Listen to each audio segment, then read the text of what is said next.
All right, my friends, we get to study the Bible for a little while. We are in our series on the book of Exodus, and we're getting close to the end. We're going to have a message today on kind of what happened between the Red Sea and Mount Sinai. If you don't know the story, Mount Sinai is where they get the Ten Commandments. Probably everyone has heard of those. The Israelites get the Ten Commandments. Last week was the Red Sea, the huge miracle, probably the biggest, most visible, almost can't believe what your eyes are seeing kind of miracle in the history of the world. If you missed that message, I would encourage you to go back and look at that. It's a powerful moment in the Bible. So let's start off with an illustration today. And our illustration, it's not going to be too deep. It's really just this quote. And I'll tell you, this quote is not a quote, but first let me read it to you. So, the secret of happiness is freedom. And the secret of freedom is courage. And this is a quote attributed to the ancient Greek author Thucydides, and he probably didn't say this. At least there's no evidence that he did, but he said a lot of things, he wrote a lot of things that were similar to this. And I think this is probably someone maybe about 100 or 200 years ago had read his writings and kind of made up a quick and easy way to say what he was getting at in English. And I want to use this quote because it's connected to all these stories we've been talking about. It is part of the point in Exodus. We've been talking about the need for courage. We've been talking about how God is bringing the Israelites out into freedom. And we're going to see the story now shifts into, are they happy with what they receive when they get out there and they actually have this freedom? And the answer is sometimes. It's a resounding sometimes they're happy. They thought they wanted to not be slaves anymore, right? And if you were a slave, you could imagine that you would think, hey, if only I were not a slave, then I would be happy. Well, the Israelites get out of slavery, and they're free to worship the Lord, and they are extremely happy for 3 days. Seriously, it only lasts 3 days. And then they wish they were slaves again back in Egypt. And it goes up and down and back and forth. And that's going to be actually part of the Israelite story for the rest of the Bible. And that's because it's part of the human story. So what this is going to tell us as we go through some of these stories here, it's going to tell us not just about how the Israelites are, but about how we are. But let's think about this first, because you can see this not only in the Bible, but in your own life and in the world around you.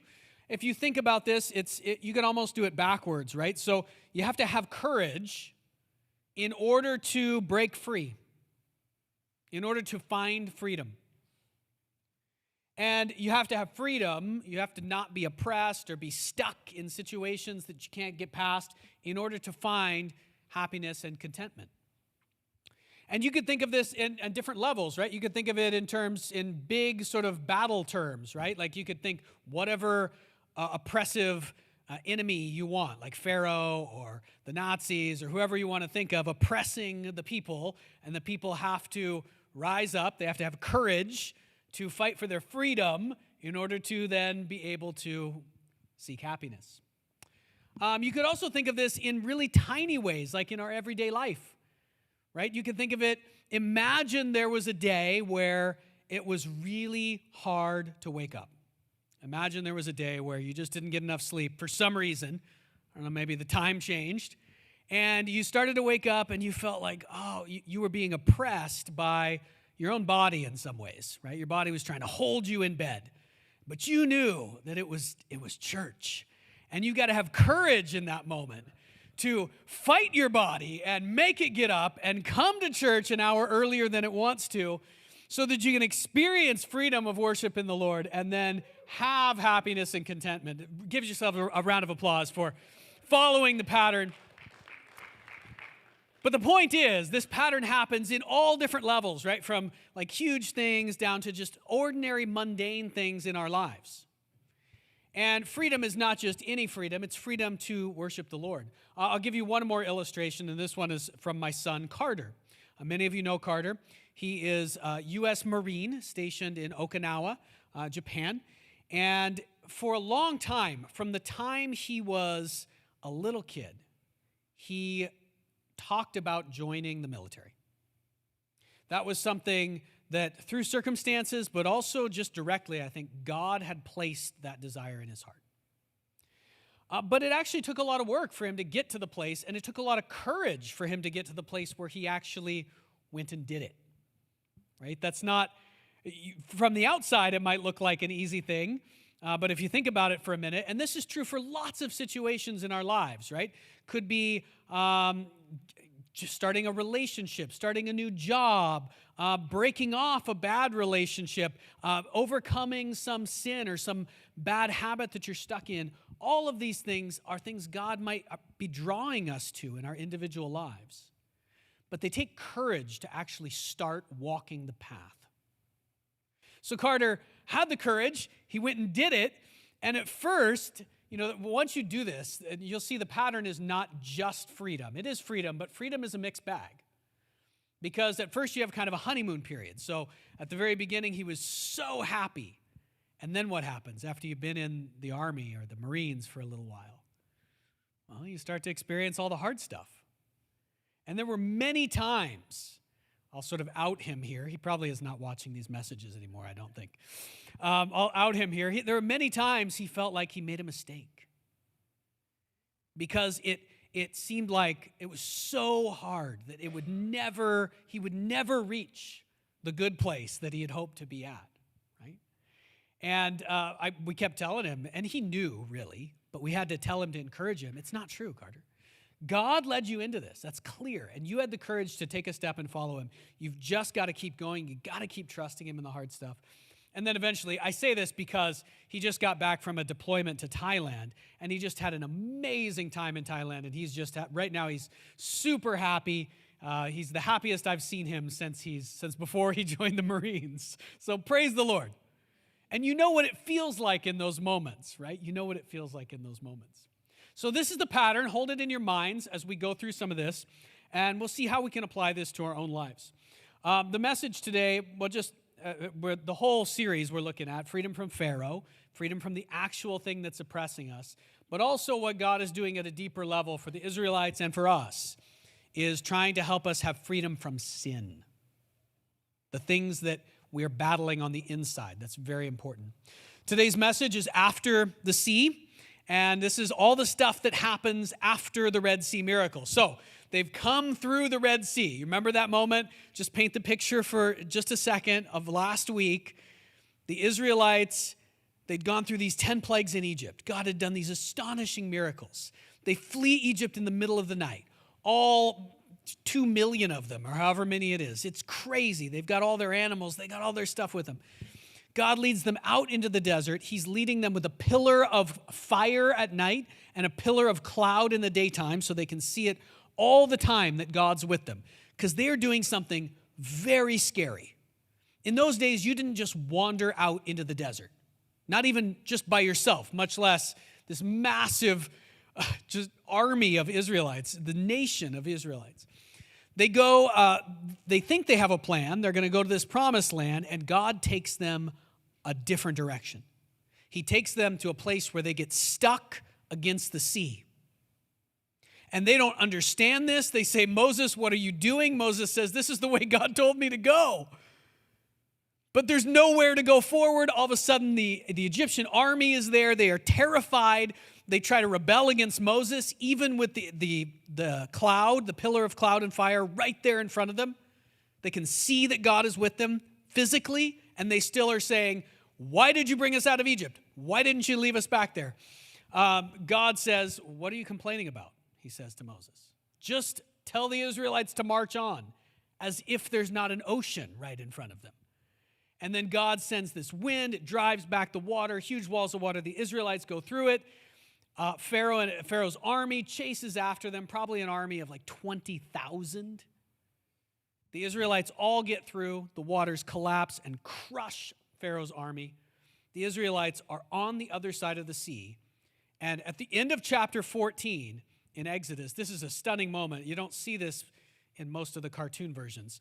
But the Israelites, the people who were trying to kill them, they can now see all of their bodies along the shore. What do they feel like? I think they stay on the other side of the sea. They probably stay there for a day or most of a day. What do they feel like in that moment?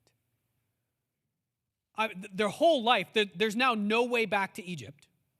I mean, there could, but it's huge distance, right? And there's this huge barrier right in front of them, the Red Sea. Their old life is completely gone. Everything they've known is completely gone. They don't know where they're going, but they've just watched God destroy all their enemies and set them free. Whoa. So here's how they feel. I'm continuing with this theme of bringing in old paintings because it's fun, right? Most of these paintings are pretty old because people don't seem to paint Bible scenes much anymore. This one's from the 1800s, and this is Miriam dancing with the women, the Israelites, just after the Red Sea. You can see the Red Sea is in the background here. And here's some of the songs. So Moses and his sister Miriam actually write a song, and all the Israelites sing this song in celebration and dancing. We don't know what the music was like, and it probably would sound strange to us if we did, but we know the words. So they sang this song to the Lord. I will sing to the Lord, for he is highly exalted. Both horse and driver, that's the chariot horses and the drivers of the chariots, he has hurled into the sea. The Lord is my strength and my defense. He has become my salvation. And as we read this, I want you to think how they're singing this, right? They are on the top. They're on the mountaintop at this moment, in a sense. The mountaintop experience, which we'll get to the actual one in a couple of weeks. But they are on the top of the world. They are everything. God has just delivered them in this astonishing way. You've had moments like this in your life. You know what they feel like. He is my God. I will praise him. My father's God, and I will exalt him. The Lord is a warrior. The Lord is his name. Pharaoh's chariots and army, he is hurled into the sea. The best of Pharaoh's officers are drowned in the Red Sea. There were these immensely powerful people who were trying to kill us. And it seemed like there was no way out, and God just annihilated them. In the greatness of your majesty, you threw down those who opposed you. You unleashed your burning anger. It consumed them like stubble. By the blast of your nostrils, the waters piled up. The surging waters stood up like a wall. The deep waters congealed in the heart of the sea. Incidentally, if you were here last week for our discussion of was it a big exodus or a huge exodus, this sounds a lot more like a huge exodus. It sounds like the water that was parted was extremely deep. It's probably the Gulf of Aqaba. It's probably 500 meters deep. The enemy boasted, I will pursue and overtake them. I will divide the spoils. I will gorge on them. So the enemy's boasting, but you blew with your breath. God didn't even really have to fight. All he did was breathe on them, and it destroys them. That's how powerful he is. This song just goes through, and they think, this song is actually much longer. We're not going to read the whole thing. It goes on and on, thinking through, meditating on just how powerful God is and what he's been able to do. They sank like lead in the mighty waters. Who among the gods is like you, Lord?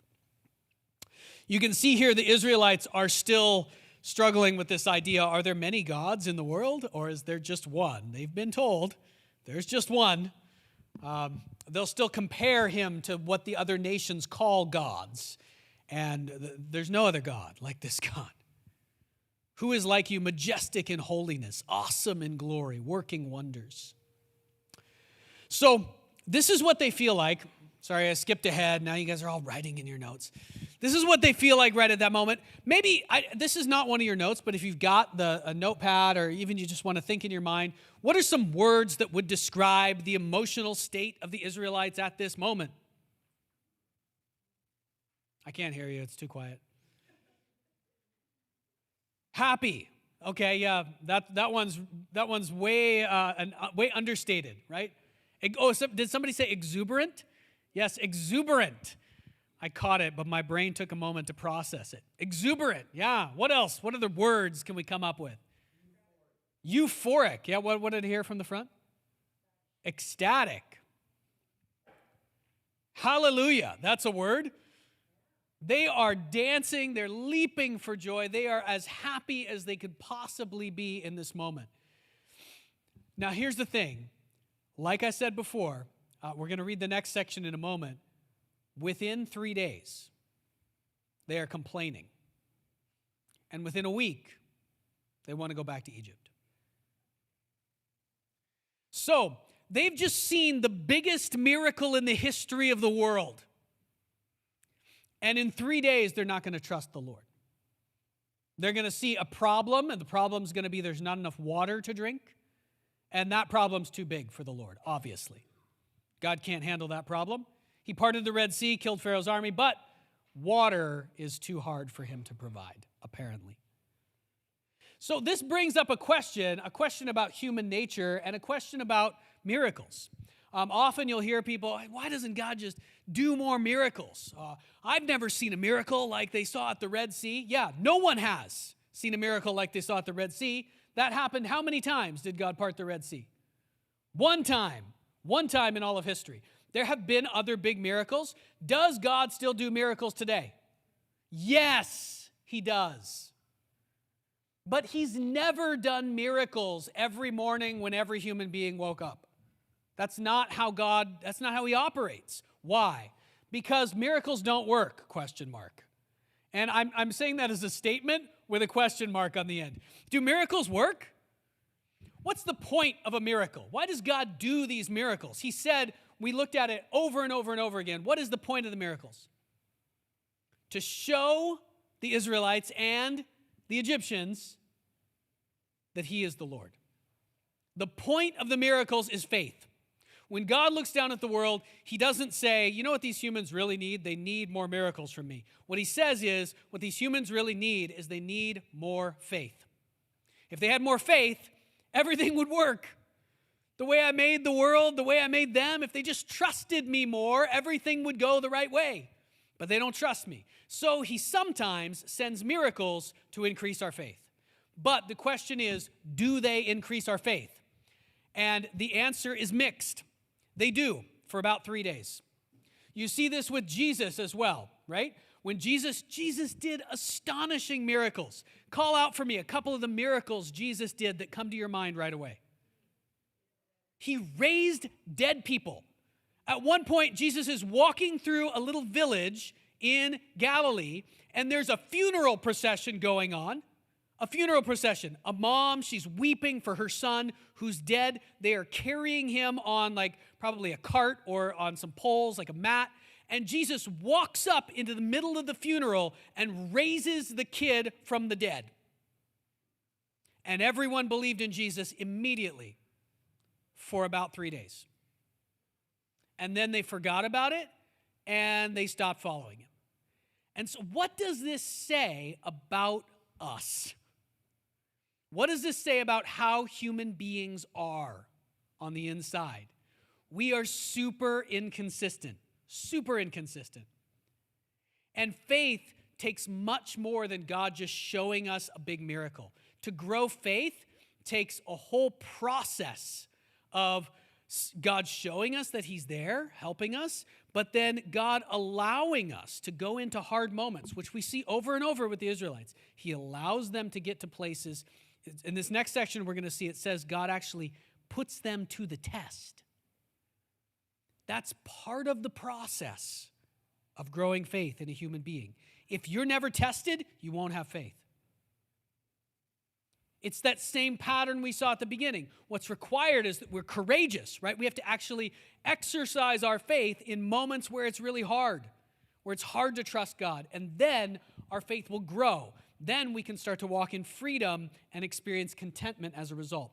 Miracles don't work. I don't know why that says through the sea. It shouldn't say through the sea.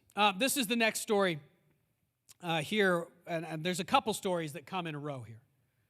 And this next story is Moses. The Israelites start to rebel against Moses because there's no water 3 days later.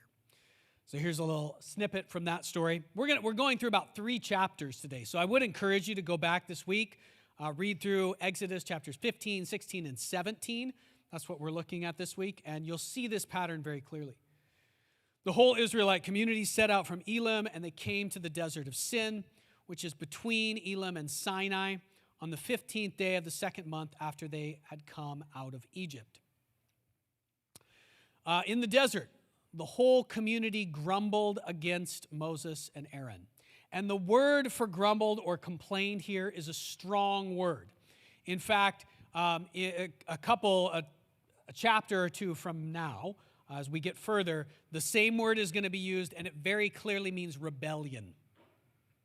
So this is a strong word. They are not just complaining or nicely asking Moses, hey, here's some problems we have. They're starting to rebel against the leadership of Moses and Aaron. The Israelites said to them, if only we had died by the Lord's hand in Egypt. There we sat around pots of meat and ate all the food we wanted. You've brought us out into this desert to starve this entire assembly to death.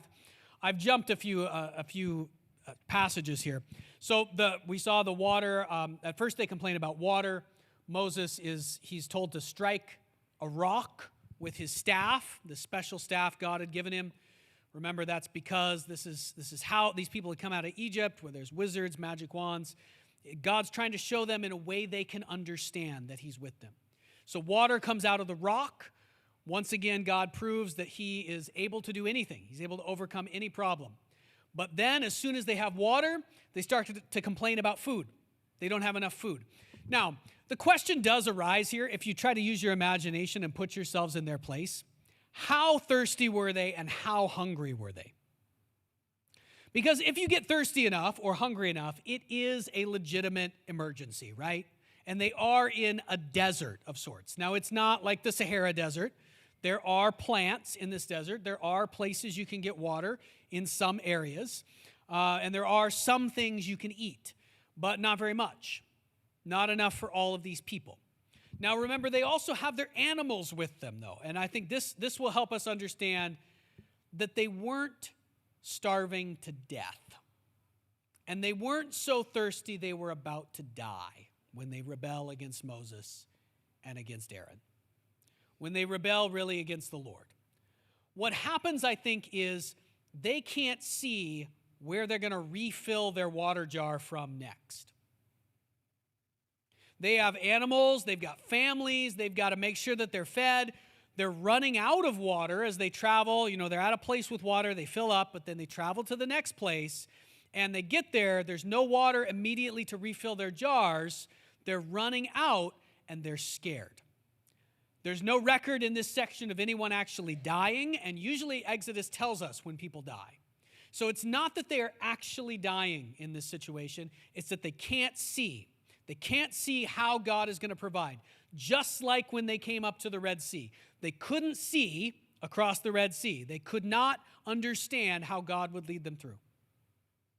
And that's true over and over for us in our lives. Now, I don't ask people to raise our hands very often because it used to be that our church asked people to raise their hands a lot, and so we all stopped raising our hands. But I'm going to ask you to actually raise your hand if you have always had everything that you really needed in this life. Raise your hand. If you've always had, like physically, let's just say physically, you've always had everything that you truly needed in this life. I think that was true for the Israelites too. But they got scared, and things got hard. Sometimes, now if I asked you to say, raise your hand don't raise your hand this time, but if you've gone through really hard times in this life, you're all going to raise your hand too. Because this is the pattern God puts us through. But in this situation where they can't see where the next meal is going to come from, they've still got all their animals. That could be the next meal. They've still actually got meat, which is astonishing. This is how they talk to Moses. For hundreds of years, they had said, if only God would deliver us from slavery, if only God would take us out of Egypt, we'd be happy. And now they're out of Egypt. And what do they say? If only we had died in Egypt. We wish God had killed us back in Egypt with the plagues. That's what they're saying. When all the firstborn died, we wish we died too. Because we're so scared of this new freedom that we're living in. Have you ever had that experience? There we sat around pots of meat. And this is what they miss about Egypt. They had they were slaves. It was terrible, but they've forgotten about all that now. They had meat in Egypt, probably fish for the most part. We ate all the food we wanted. Not really, but they had some. But you brought us into this desert to starve this entire assembly to death. The Lord said to Moses, I will rain down bread from heaven for you. So this is a very famous part of the story where God provides manna and quail. So quail like wild birds, like imagine wild chickens. So God says, I'm going to rain down bread from heaven. And later, we'll talk about this in a few weeks. Jesus uses this image as well, that he is the bread from heaven. He's referring back to this story when he says that. God's going to rain down bread from heaven. The people are to go out each day and gather enough for that day. In this way, I will test them and see whether they will follow my instructions. God's going to provide them bread every day, but only enough for that day. Does that sound like anything else in the Bible? Does that sound like anything else you've heard maybe Jesus say before? Our Father in heaven, hallowed be your name. Your kingdom come, your will be done on earth as it is in heaven. Give us today our daily bread. Jesus draws the Lord's Prayer from this story. And what Jesus is clearly saying in that prayer is he's going to work with you the same way he did with the Israelites. And many times you won't be able to see the next 20 steps, the next 20 years of how God's going to provide for you. All you'll be able to see is that he's providing enough right now. And you've got to keep taking steps forward to follow him and trust that tomorrow he's going to provide just like he does today. And look what he says, I will test them and see whether they will follow my instructions. You've got to be tested for your faith to grow. On the sixth day, they're to prepare what they bring in, and that is to be twice as much as on the other days. Already, even before the 10 Commandments come, God is showing them this principle of Sabbath. One day a week is going to be a rest day where they don't work. We'll get to that when we come to the 10 Commandments. This is another famous painting of the Israelites gathering manna. Not really what they looked like. They look suspiciously like Europeans from the 1600s in this image. But that's okay, right? Actually, every culture should sort of re-envision these stories.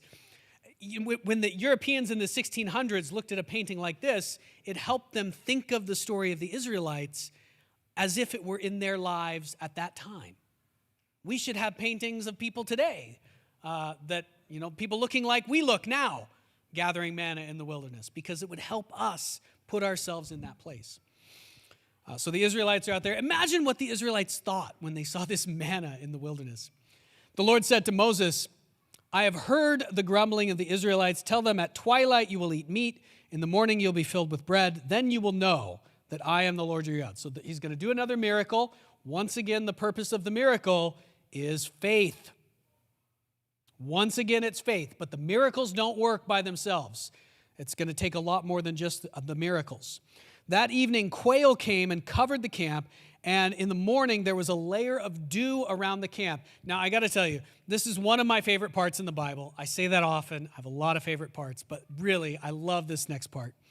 Okay, they wake up in the morning, and dew has covered the ground. They can see like this film on the ground.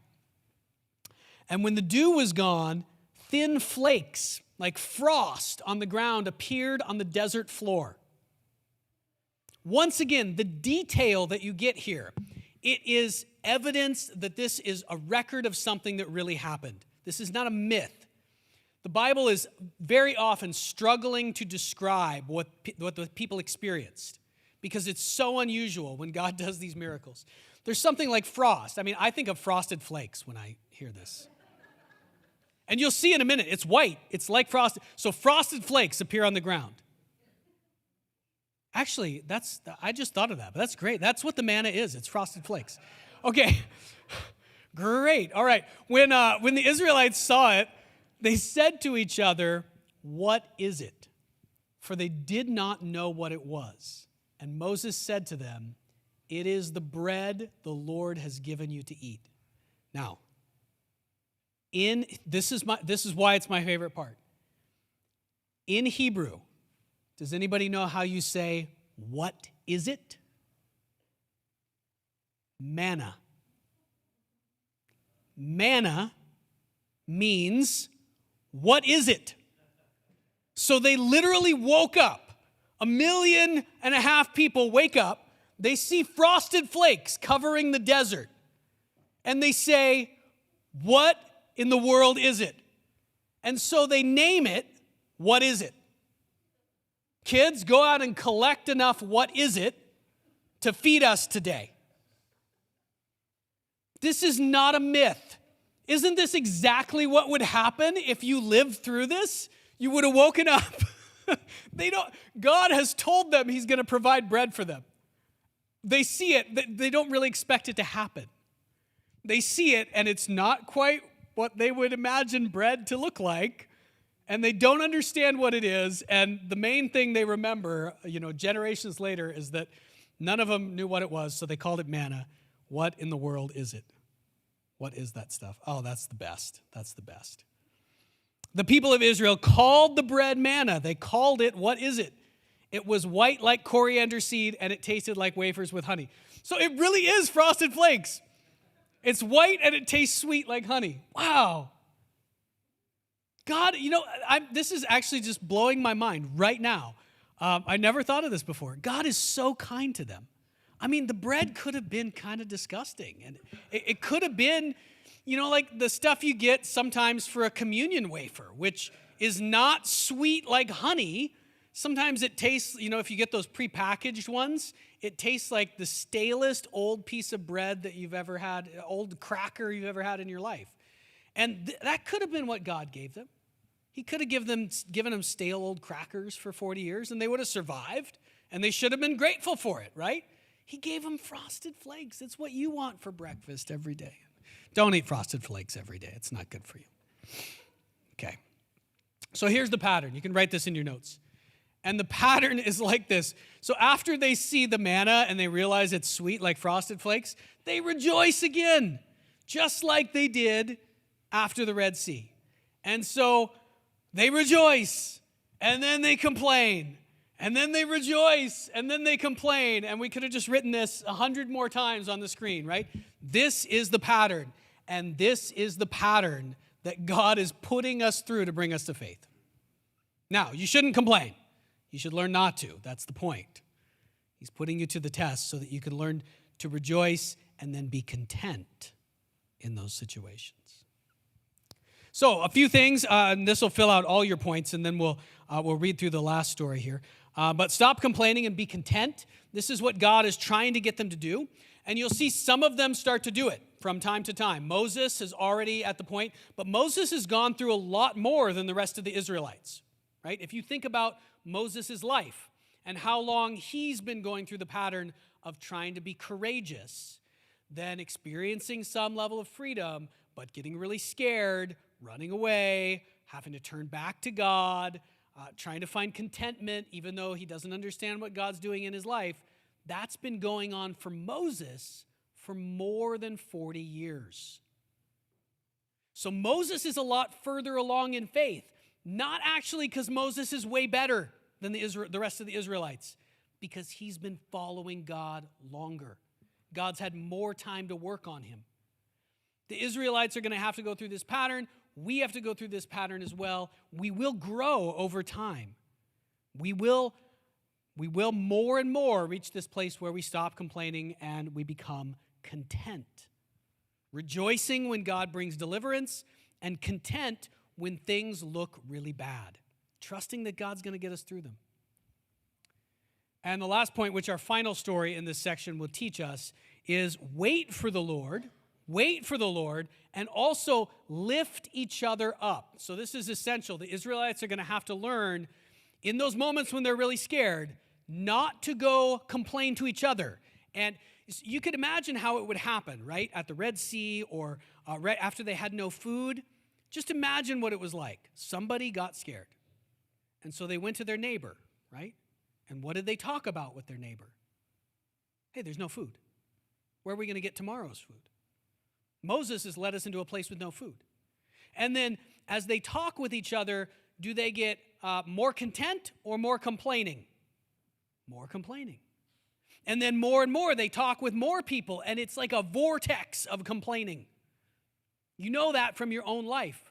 You can also have the opposite kind of vortex, where instead of complaining, you get scared, you go to your neighbor, and instead of complaining with you, your neighbor says, actually, no, we should trust God in this situation. We shouldn't think about the fact that there's no food for tomorrow. We'll do whatever we can to make sure there is, but we're not going to focus on that. We're going to focus on the Lord. Let's do that. Let's look up. And it's when they learn to lift each other up that they're going to be able to do this. And then that's when faith is really going to have its effects. It's going to become a powerful force in the community. And they're never going to become perfect at it, just like we will not in this life. But this is what part of the reason for the church is, so we can lift each other up in these ways. All right. And then the last section here, fighting each other and the enemy. And this is a remarkable story. It's a little bit different than the other stories. This is the story of the Amalekites. And I'll have an image for you here in a minute, but we'll read through just this section. The Israelites are attacked right after this. So they've come out of the Red Sea. They're happy for a little while, for 3 days, and then they run out of water. They complain. God brings water from a rock. They rejoice. Then they realize they don't have enough food for a long time. They complain and rebel.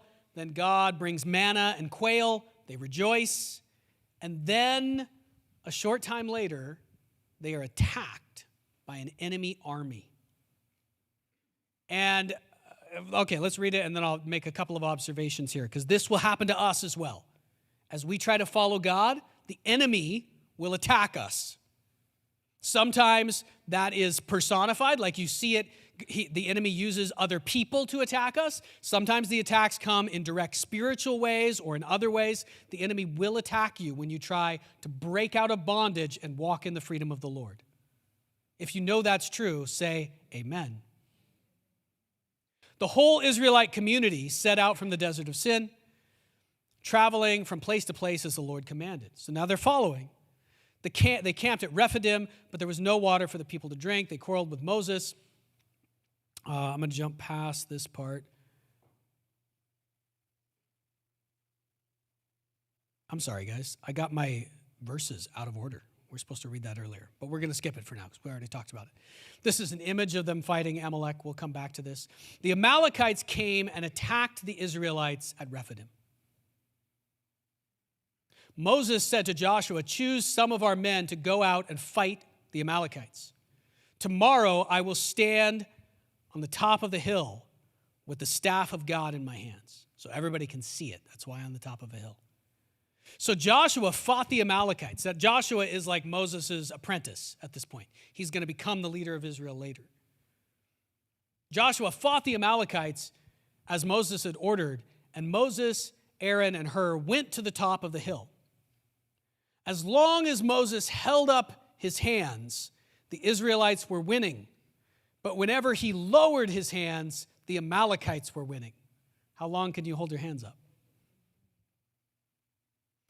When Moses' hands grew tired, they took a stone and put it under him, and he sat on it. Aaron and Hur held his hands up, one on one side, one on the other, so that his hands remained steady till sunset.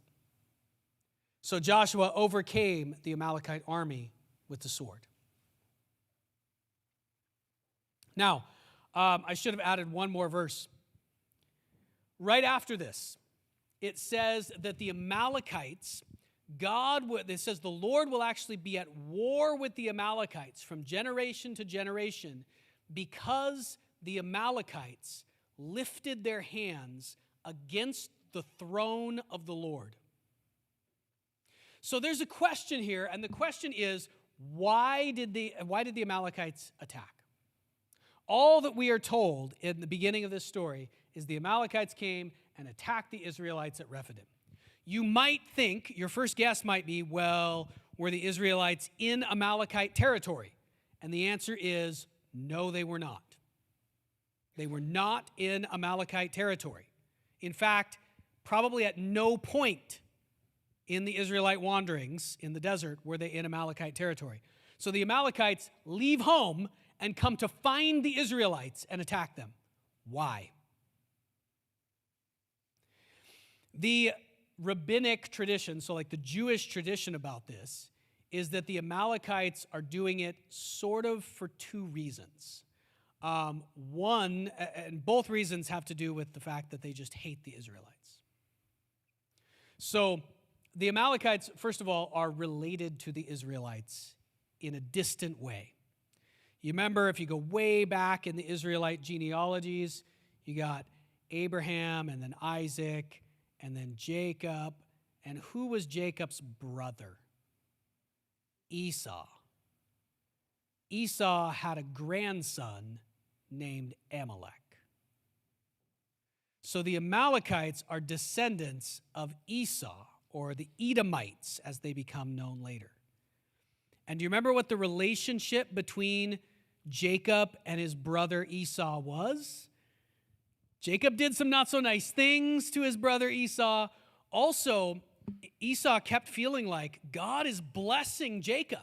Even though Jacob's not a great guy, God keeps blessing him and helping him. And why isn't God blessing me? And a little bit like Cain and Abel, back way at the beginning. Esau is jealous of Jacob and feels like God has mistreated him in some ways. So now, all these hundreds of years later, you've got this same thing playing out in the two families. Probably, this is what Jewish tradition says about this, is that the Amalekites, part of why they hated the Israelites is because the Israelites seemed to be favored by God in some way. And so they hated them. And the other reason is direct animosity or hatred for the Lord. And that seems to be supported by the text itself, where it says the Amalekites raised their hand against the throne of the Lord. They come to kill the Israelites because they're angry at the Lord. They're angry at God. And there's also other pieces of the Jewish tradition that probably they attack the Israelites unsuspecting. The Jewish tradition says that they killed like some of the wounded, some of the elderly, some of the sick, some of the children. They attack like the easy targets and just massacre people. Does that sound like anything in modern history? In fact, this is in some ways a very current story to look at, because very often in Israel, in the past year and a half, Hamas has been compared to the Amalekites. People who have a deep-seated hatred for the Jews, and their deep desire is to kill them. So that's some of the backstory.